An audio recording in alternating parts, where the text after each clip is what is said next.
Lions have been spotted roaming the suburbs. That's right, and today we tracked them down in Novi. Let's get right over to sports reporter, anchor Brad Galley, live from Lions training camp in Novi at Novi High School. Brad.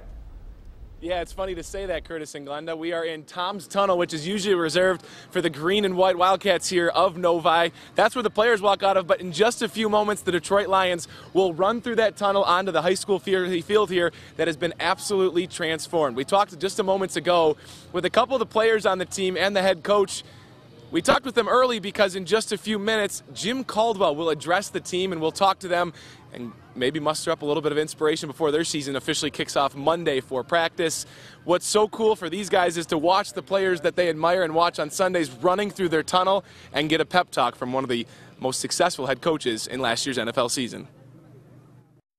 It's a big feeling, I guess, like running through like being like a high school team, it's not that big of a deal, but like an NFL team, the Lions running through the same tunnels, that's kind of like an awing thing. And I think you can see Calvin Johnson over everyone else. He's pretty high. I'd like to see him.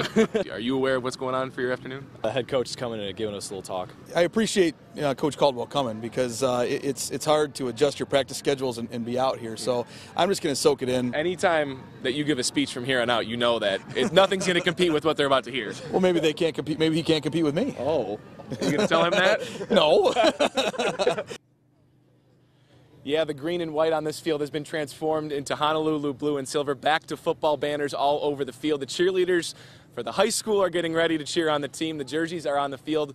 10,000 people are expected to show up today who picked up tickets ahead of time. Pretty cool for these guys. And one of the players we talked to said, this is kind of cool to see 10,000 players or people come out and watch the Lions. Hopefully someday pretty soon this season we're going to have 10,000 people at our high school playoff game. Sounds good to them, eh, Glenda and Curtis? Our fans Absolutely. are real. Runs deep, doesn't it, Brad? All right, thank you.